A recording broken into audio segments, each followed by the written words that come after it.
अस्सलाम वालेकुम नाज़रीन, कैसे हैं आप? उम्मीद है आप सब ठीक होंगे। अल्लाह ताला हम सब पर अपना करम और फजल बनाए रखें, आमीन सुम्मा आमीन। हमारी आज की वीडियो का टॉपिक 3 नुक्तों के ऊपर बात करना है। नंबर 1 नुक्ता ये है, जो मुझसे सवाल किया गया था कि कोई भी इंसान जब मुझे कोई दुआ देता है तो वैसा उसके साथ हो जाता है जबकि वो दुआ मेरे लिए की गई होती है।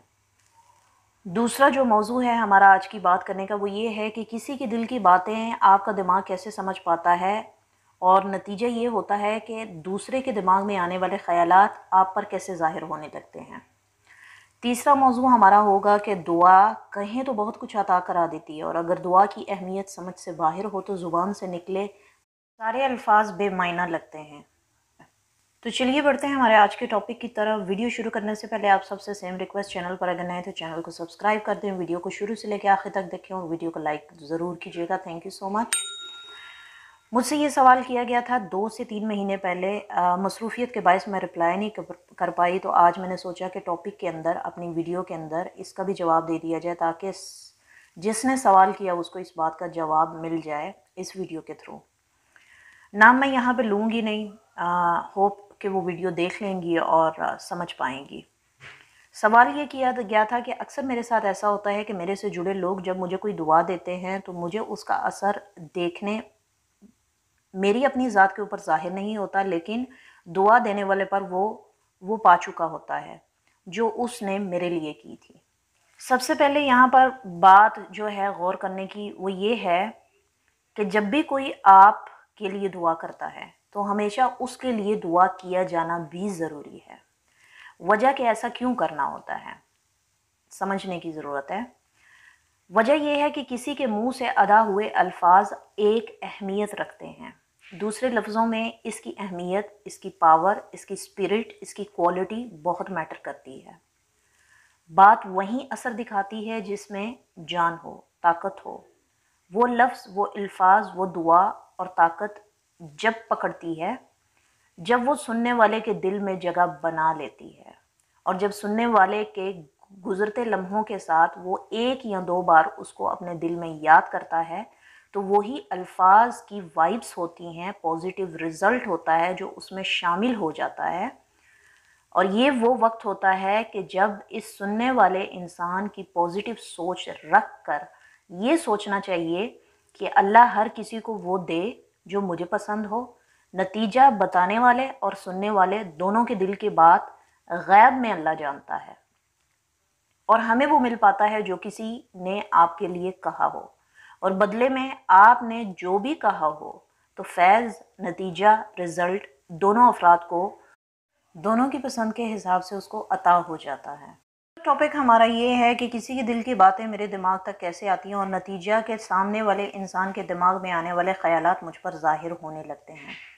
इस मामले में समझने के लिए एक रूहानी तबीयत के हामिल अफराद को अगर देखें तो कहना गलत नहीं होगा कि अगले के दिल में आने वाली बातें आप पर ज़ाहिर कैसे होती हैं। अभी हम यहाँ पे बात कर लेते हैं एक नॉर्मल पर्सन की। मिसाल के तौर पे हम लेडीज़ की कैटेगरी को काउंट कर लेते हैं। अल्लाह ताला ने औरत के खदोखाल और उसकी तबीयत को इस किस्म का बनाया होता है, चाहे वो रूहानी मिजाज रखती हो या ना रखती हो, उसको ऑटोमेटिकली मर्द की सोच का जो है बड़ी अच्छा आसानी से वाकफियत और वजाहत का पता लग जाता है कि सामने वाला इंसान उसके बारे में क्या सोच रहा है और क्या महसूस कर रहा है। अभी हम बात कर लेते हैं एक रूहानी पर्सन की। तो रूहानी पर्सन जब रूहानियत उसके जिस्म में हलूल हो जाए तो लताइफ को तक़वियत देते हैं, और जब ये रूहानियत लताइफ को तक़वियत देने के बाद आपके बातिन के सारे लताइफ बेदार हो जाते हैं, तो आपको बआसानी पता लग जाता है कि कौन इंसान आपको किस नज़र से देख रहा है और कौन इंसान आपको किस नज़र से सोच और समझ रहा है और परखने की कोशिश कर रहा है। अभी इसका मतलब हरगिज़ ये नहीं है कि आपके लताइफ जो आपके बातिन के अंदर छुपे पड़े हैं वो आपके सामने आके खड़े हो जाएंगे और आपको अपनी ज़ुबान में और इंसानी शक्ल में बताने लग जाएंगे। ऐसा नहीं होता। यहाँ पर इस नुक्ते को समझने की बहुत ज़रूरत है, और वो ये अगर आप कोशिश करें तो you will understand what I am trying to say you. एक आपका जिस्म है और दूसरा आपका बातिन है। जिस्म आपका ज़ाहिर है और बातिन आपका गैब है। जिस्म से जुड़े हुए सारे लवाजमात आपके हाथ, पाँव, आँख, कान, सर से लेकर पाँव तक सारे जिस्म के अज़ा हैं और बातिन से जुड़े आपके लताइफ हैं। इन दोनों हमारे एक जिस्म के अंदर जो दो चीज़ें मौजूद हैं, जो दो सिफ़ात मौजूद हैं, अगर उसको हम समझना चाहें तो they are connected with our brain.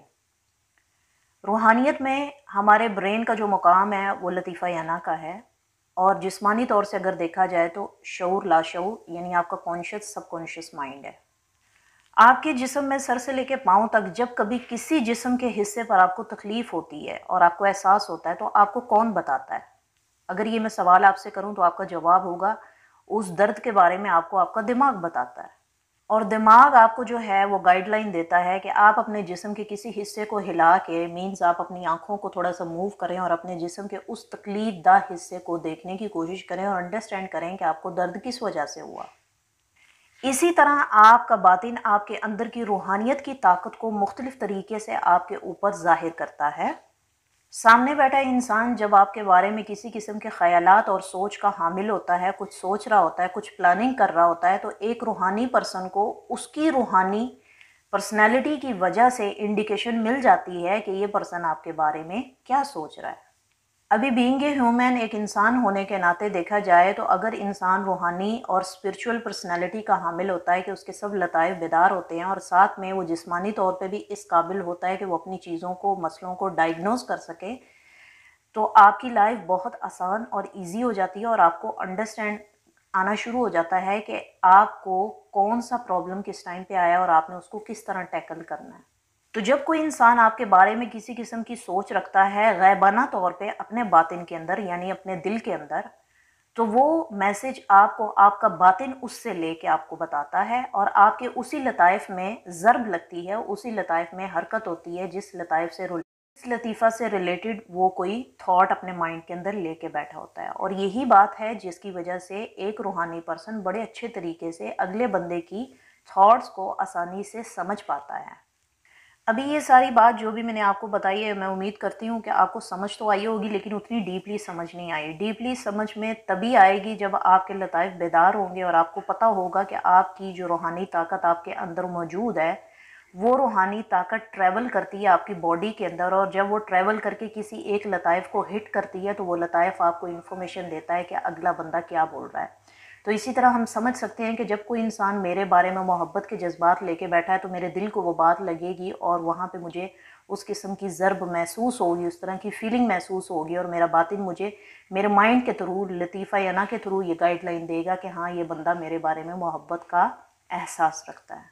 अभी हम बात कर लेते हैं हमारे आखिरी नुक्ता के ऊपर। दुआ अगर कहें तो बहुत कुछ अता करा देती है, और अगर दुआ की अहमियत से कोई इंसान बाखबर ना हो तो ज़ुबान से निकले सारे अल्फाज बेमायना लगते हैं।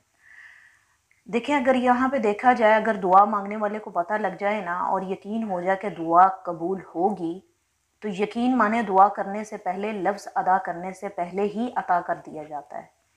लेकिन अगर दुआ करने वाले को पहले ही नीयत में मकसद के साथ बेयकीनी हो और वो दुआ कर भी ले और वो अदा भी कर दे अपने मुंह से वो अल्फाज, तो दुआ कबूल नहीं होती। और उसकी मेन वजह उसके माइंड के अंदर वो बेयकीनी की फ़िक्र थी।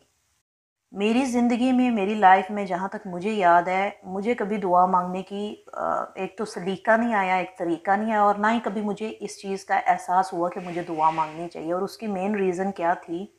उसकी मेन रीज़न ये थी कि मैं अभी अपने माइंड के अंदर किसी चीज़ का ख्याल करती थी और नतीजा ये होता था कि वैसा हो जाता था। और इसमें मेन वजह क्या थी? मेरी वो यकीन की अलामत थी जो मेरे दिमाग के अंदर मौजूद होती थी। और जब मैं अल्लाह के सामने दुआ के लिए हाथ उठाऊं तो मैं ये सोचती थी कि हर किसी को वो दे जो वो पसंद करता है, हर किसी की मुश्किलें आसान करे, हर किसी को प्रॉब्लम्स, परेशानियों से महफूज करे अल्लाह। और अपने लिए मग़फ़िरत की दुआ करने के बाद मेरे माइंड के अंदर वो ख़्याल रह जाता था जो मैंने अल्लाह से मांगना होता था, और उसका नतीजा ये होता था कि मेरे माइंड के अंदर वो ख़्याल मौजूद होता था और मैं अल्लाह से नहीं मांगती थी, लेकिन वो हो जाता था। ऐसा मेरे साथ कई बार हुआ है, मेरी लाइफ में अभी तक ऐसा होता है। मैं चीज़ अगर सोचती हूँ तो वो हो जाती है। एंड आई बिलीव अगर आप भी इस चीज़ पे यकीन रखें और उम्मीद रखें, कोशिश करें कि दुआ में सबके लिए दुआ मांगें, आखिर में दुआ में अपने लिए मग़फ़िरत मांगें। दुआ मांगते हुए जो आप अपने लिए मांगना चाहते हैं उसको अपने माइंड के अंदर रखें, और अगर आप ना भी मांगें तो अल्लाह इस चीज़ से वाकिफ़ है कि आपके दिल में क्या था, आपके माइंड में क्या था। तो नतीजा ये होता है कि आपको बिना मांगे मिल जाता है। आपने बहुत दफ़ा सुना होगा, बहुत सारे लोगों को बिना मांगे मिलता है, उनको ऐसे ही मिलता है।